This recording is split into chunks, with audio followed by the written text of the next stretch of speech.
वंदे मातरम, जय श्री राम। साथियों, मैं सुरेंद्र फौजी, सनातनी संत रिपोर्टर। आप मुझे बयाना से देख रहे हो और मेरे साथ राजस्थान पत्रिका के वरिष्ठ पत्रकार श्री मुकुट बिहारी शर्मा जी हैं। इनसे जानेंगे कि बयाना को किस तरह से पर्यटन के क्षेत्र में इसकी लोगों तक पहुंच हो सके और इसका विकास हो सके। जय श्री राम। राधे श्याम। पहले आपका परिचय दो दर्शकों को, फिर हमें ये बताइए कि इस बयाना क्षेत्र को पर्यटन के क्षेत्र में कैसे विकसित किया जा सके। मैं मुकुट भारद्वाज हूँ। मैं राजस्थान पत्रिका और फर्स्ट इंडिया न्यूज का संवाददाता हूँ बयाना में।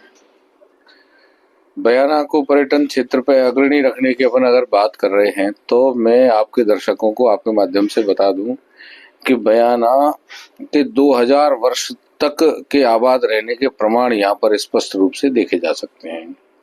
वैसे पौराणिक कथाओं और किंवदंतियों पर यदि हम भरोसा करेंगे तो बयाना रामायण काल से भी पुराना शहर है और कालांतर में उस समय पे ये विस्तृत महानगर हुआ करता था बयाना।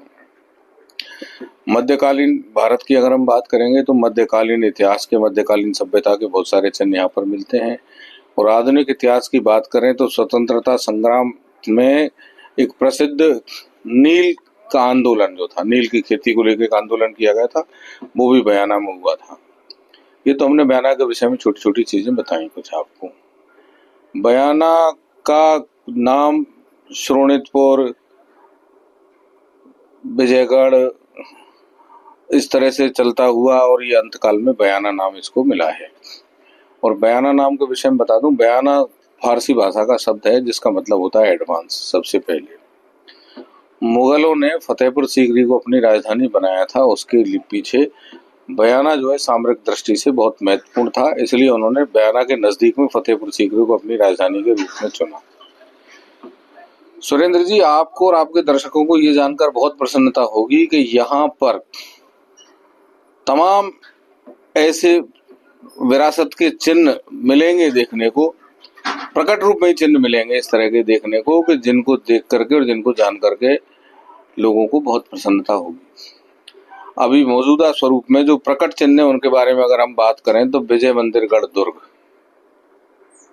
इसके निर्माण कराने के विषय में ठीक जानकारी नहीं है, फिर भी ऐसा कहा जाता है कि पाल प्रतिहार वंश के महाराजा विजय पाल ने इस दुर्ग का निर्माण कराया था। इसी के समकालीन पास में तिमनगढ़ दुर्ग भी है। उषा मंदिर, ऐतिहासिक उषा मंदिर है जिसको महाभारत काल की कथाओं से भी जोड़ा जाता है। बयाना से दक्षिण दिशा की तरफ हम चलते हैं, बयाना कस्बे से बाहर निकलते हैं तो दक्षिण दिशा की तरफ ऐसे आपको तमाम चिन्ह मिलेंगे। सबसे पहले मिलेगा आपको काले खां का मकबरा। उससे अगर हम थोड़ा सा और आगे चलेंगे तो वहां पर अकबर की आरामगाह है जिसको अकबर की छतरी कहते हैं, अकबर की झजरी कहते हैं। अकबर की छतरी भी एक स्मारक वहां पर है जिसमें ऐसा कहा जाता है इतिहासकारों द्वारा कि दक्षिण विजय से लौट रही अपनी सेनाओं की उस स्थान पर खड़े होकर अकबर ने सलामी ली थी।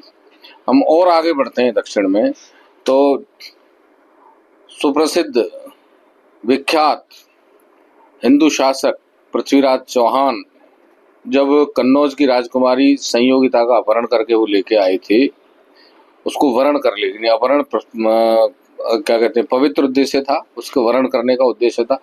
तब यहाँ पर दाइमा राजपूतों का शासन हुआ करता था उस समय पे और वो करीब 1 सप्ताह तक यहाँ पे रुके थे।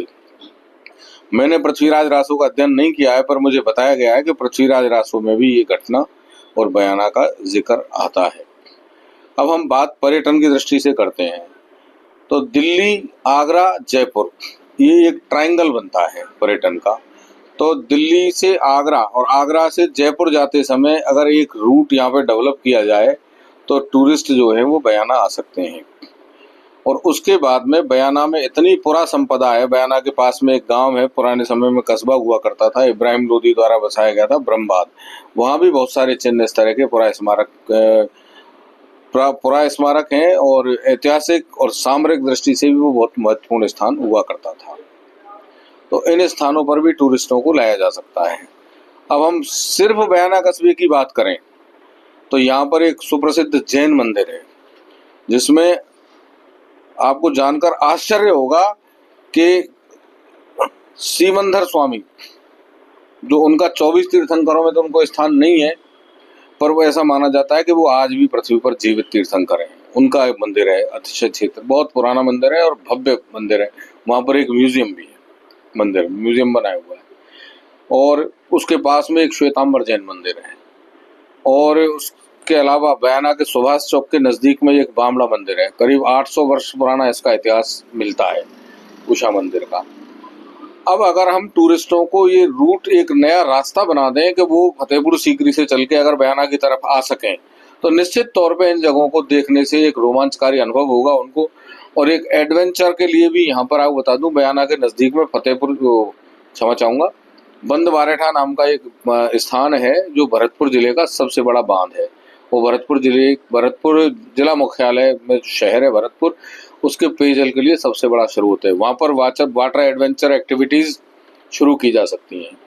बयाना में जो ये पर्वतमाला है, और इसको एक स्क्रीन की तरफ से यूज करके एक लेजर शो यहाँ पे डेवलप किया जा सकता है। ये मेरे व्यक्तिगत विचार हैं।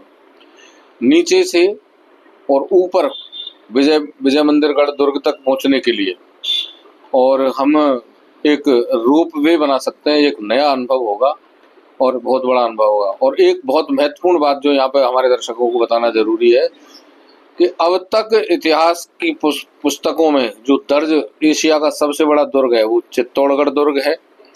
पर मैं आपको और आपके दर्शकों को ये जानकारी देना जरूरी समझता हूँ कि वो 12 वर्ग मील क्षेत्र में फैला हुआ है, और बयाना का जो विजय मंदिरगढ़ दुर्ग है वो 13 वर्ग मील क्षेत्र में फैला हुआ है। इसलिए एशिया का सबसे बड़ा दुर्ग भी बयाना का विजय मंदिरगढ़ दुर्ग ही है। तो मैं ये आपसे जानना चाहता हूँ, अब तक ये विकास के क्षेत्र में आगे क्यों नहीं बढ़ा? कारण देखो, इसके तमाम कारण हो सकते हैं, पर मेरी समझ में जो कारण आता है कि यहाँ पर राजनीतिक प्रतिनिधित्व की बहुत कमी रही बयाना में। जो लोग जिन्होंने यहाँ पे अब तक बयाना का प्रतिनिधित्व किया, चाहे विधानसभा में किया हो चाहे लोकसभा में प्रतिनिधित्व किया हो, शायद किसी का ध्यान इस ओर नहीं गया हो, या किसी विद्वत जन ने उनका ध्यान इस ओर आकर्षित नहीं कराया हो। तो ये एक बहुत बड़ी वजह हो सकती है। और दूसरी वजह ये हो सकती है कि निश्चित तौर पर बयाना उपेक्षा का शिकार तो है ही। यहाँ पे तमाम जो स्मारक हैं, प्राचीन भवन हैं, वो कई तो खंडर में तब्दील हो चुके हैं। यदि हम इस मुद्दे को उठाएं और लोगों में जागरूकता फैलाएं तो हम इसको विकसित कर सकते हैं पर्यटन के क्षेत्र में। मैं आपको बता दूं सुरेंद्र जी के सारे काम जो है वो राज्य के और शासन के भरोसे नहीं छोड़े जा सकते। लोगों को भी आगे आना ही होगा, और लोग अगर आगे आके और अपनी बातों को आगे तक पहुंचाते हैं तो निश्चित तौर पे बयाना पूरे देश के पर्यटन की दृष्टि से अपने बहुत महत्वपूर्ण स्थान पर होगा। आपको जानकारी के लिए बताऊं कि 2 युद्ध भारतीय इतिहास में ऐसे लड़े गए हैं, आधुनिक भारत के इतिहास में, जिन्होंने भारत की दिशा बदल दी, भारत के इतिहास का भविष्य बदल दिया, भारत का ही भविष्य बदल दिया। एक सोनीपत का युद्ध और दूसरा खानवा का युद्ध। अगर खानवा के युद्ध में महाराणा सांगा की हार नहीं हुई होती तो मुगल साम्राज्य की स्थापना भारत में नहीं हुई होती। और निश्चित तौर पे आप प्रयास करेंगे, हम भी आपके साथ प्रयास करेंगे, और बयाना को पर्यटन की दृष्टि पर एक उचित स्थान और एक सम्मानजनक स्थान दिलाने की। तो साथियों, आपने देखा, एक कुशल नेतृत्व ना होने के कारण और लोगों में जागरूकता ना होने के कारण बयाना पिछड़ता गया। नहीं तो बयाना का किला एशिया का सबसे बड़ा किला है। वीडियो को ज्यादा से ज्यादा जागरूकता के लिए शेयर करें। जय हिंद, वंदे मातरम, जय श्री।